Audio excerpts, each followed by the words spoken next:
Okay, here's the thing. A few people have asked me to share a bit about studying and life at Cambridge, so this will be a video that addresses those topics. When I was brainstorming the topics, I made a list, and it turned out that there's actually quite a lot to talk about, so it went really long. And I don't want to give like a lecture length video. That would kind of kill me and kill everyone else. So I'm going to do two parts, and basically this is the table of contents of what I'm going to talk about. So how I got to Cambridge, my journey, and that involves a bit of like in general interview and application tips, what studying at Cambridge is like, so thoughts on the coursework, and at the end of the video I will be sharing some pictures of the really pretty places at Cambridge, just pictures I took throughout the year, and the remaining topics will be for the second video. Anyways, let's get started. So firstly, how did I get here? I actually went to high school in Australia, so unfortunately I won't be able to share any of like the A-level thoughts and study tips.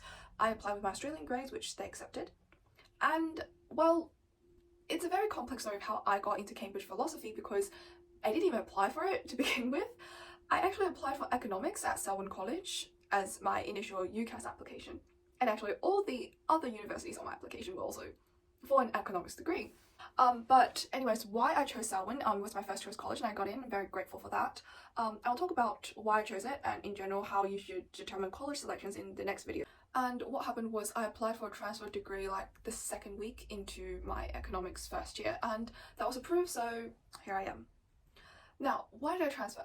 Before talking about why I transferred, I want to first like discuss why I chose economics and why it wasn't a great choice. And from it, I feel like I could offer a few like advice and tips on if you're thinking of a university subject, what to do and what not to do.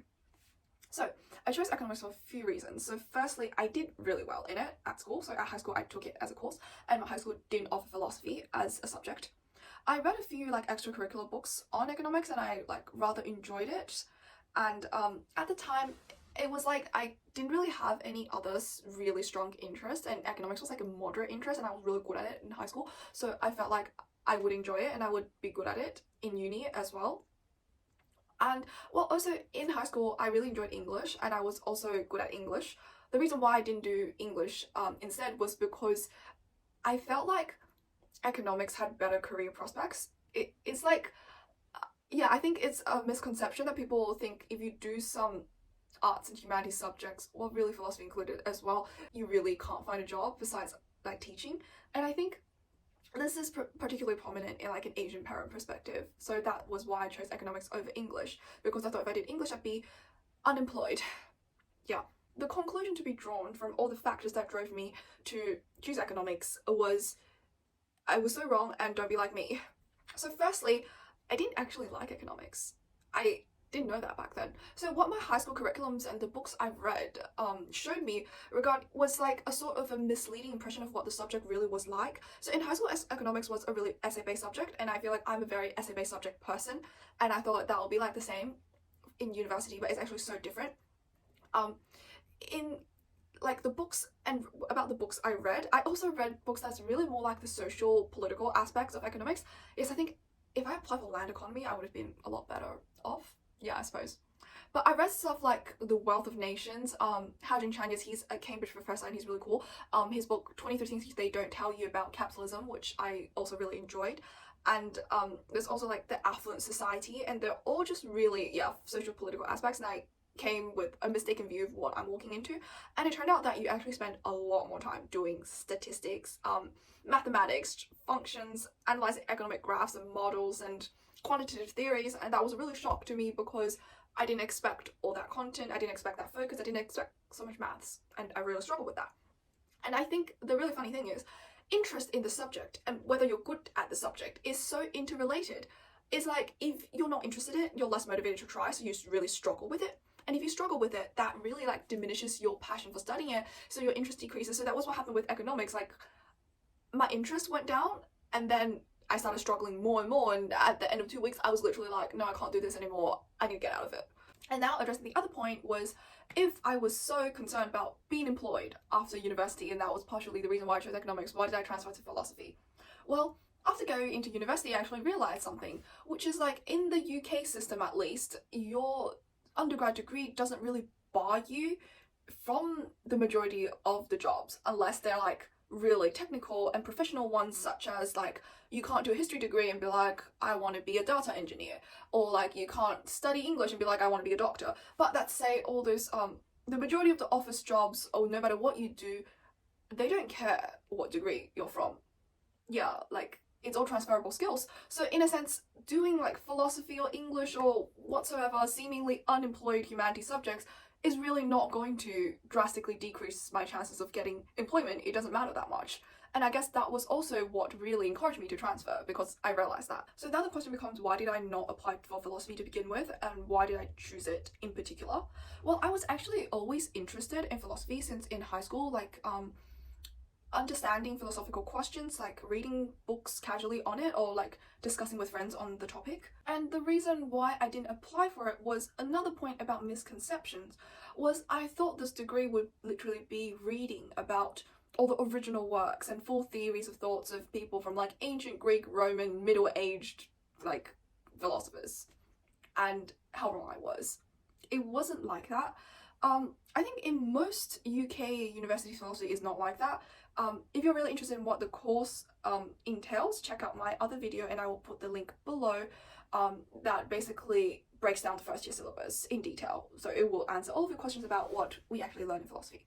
And what happened was, when I got into uni, I became really good friends with a third year philosopher, and he talked to me a lot about what this degree actually entailed, and it was totally different from how I imagined, and I felt like I'll be really interested in studying it, and that was why I transferred. So I guess the key takeaway from my chaotic experience would be really know in detail what you will be studying in the course.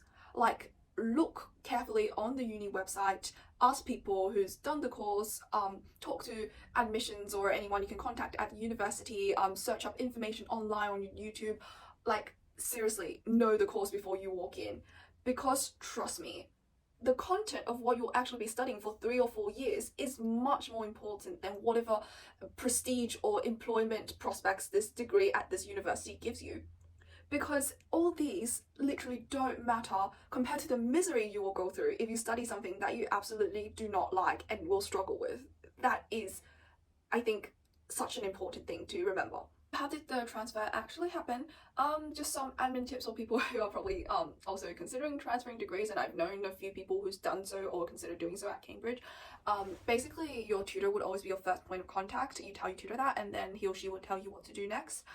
Typically, you will have to contact the DOS, the Director of Studies of the degree that you're going into, and your future DOS will tell you what to do. Usually, for me, it involved taking the written test and the interview like a normal applicant in one day, and then afterwards, if the DOS approves, you get in. But like, whether they let you go in and what sorts of testing they want you to do really depends on when you transfer, like whether you transfer, let's say, after 1 term, or like me, after 2 weeks, or like after a year, and it depends on what degree you're going into, like, and what degree you're going into it from. So it's very different. And talking about interviews, I will be sharing some interview tips now. My main tip for philosophy in particular, and that has been reiterated by a friend who studies philosophy from the year above, is it's better to not prepare than prepare in the wrong direction. So she gave an example. When she was doing the interview, there was this person in front of her, and she heard the interview. Basically, this person went in and talked a lot about Camus and Sartre and all those French dudes, and he didn't get in. And she said it was so expected because, well, not because he was not knowledgeable, he did it badly, or he didn't show interest. It was just because we don't teach this stuff at Cambridge. If you come across as really passionate about some part of the course content that's not taught in the course, the university is not going to want you, no matter how well you display your other attributes, because they're going to suspect the student's going to come in disappointed and just not interested in the actual content that they'll teach, and they want to prevent that. So again, comes back to my point, really research your content. That's like the most important thing you could do. Personally, I didn't prepare for my interview at all. Yeah, because I got told I had to do the interview and the written assessment the day before. There was nothing I could have done. And I think it's actually fine if you don't prepare. In fact, on the website for like philosophy admissions, they say you are not expected to have any course content knowledge, any like specific knowledge in philosophy, like theories, whatever this and that philosopher said. The interview is testing your ability to think, to articulate arguments, and how to defend yourself. I know, like, most people tend to not believe university websites when they say, oh, you're not required to know any of the contents, you don't have to prepare. They're like, but everyone else is preparing. If I don't prepare, I'd be disadvantaged. So I'm not going to listen to the website. But honestly, you're not really going to be at disadvantage. Like, trust the website.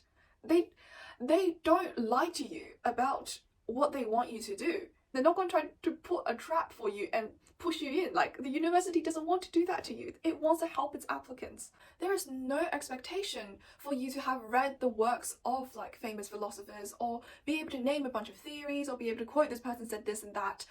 They will never ask you, what did Aristotle think on this subject? Because you're not expected to know that.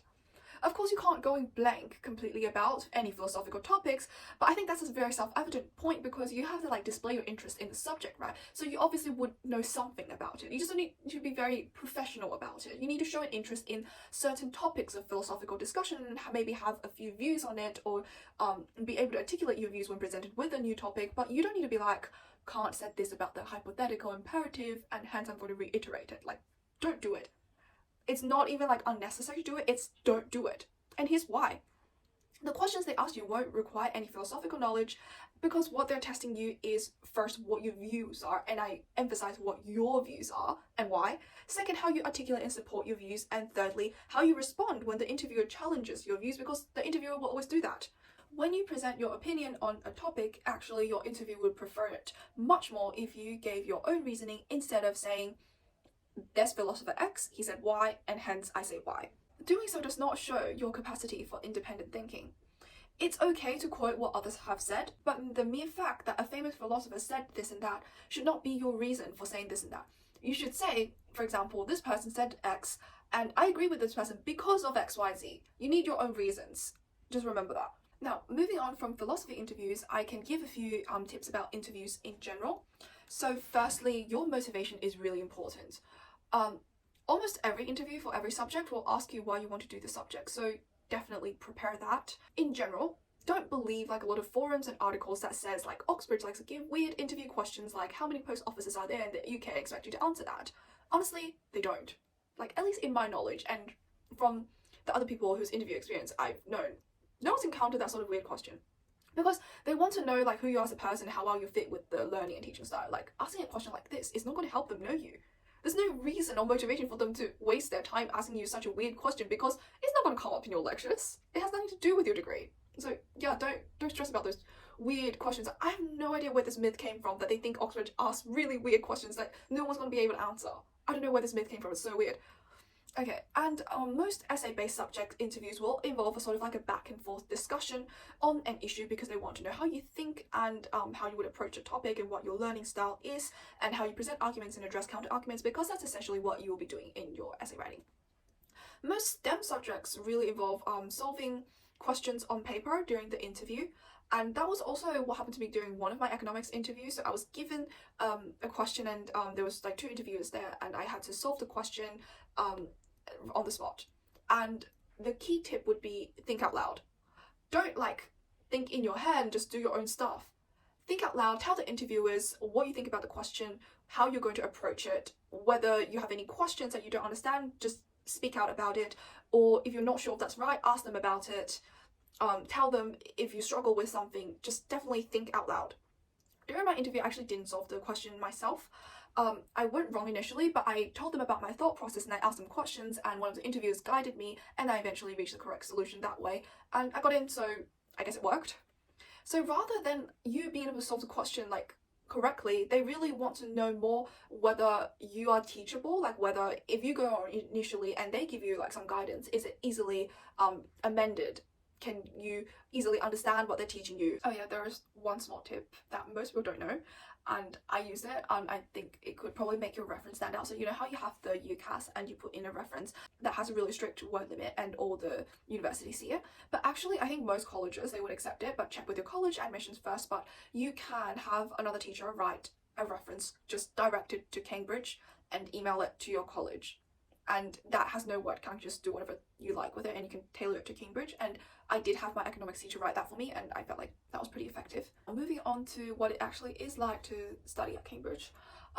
Because I study philosophy, so it's a very essay-based subject, I will mainly be speaking for essay-based subjects because I don't really know much about in detail how the other subjects work. And again, if you're interested in the exact course content of first year philosophy, my video link is down below. We generally have one essay of like 1500 to 3000 words per week, and that's one supervision a week for that essay, and we also have like worksheets on logic.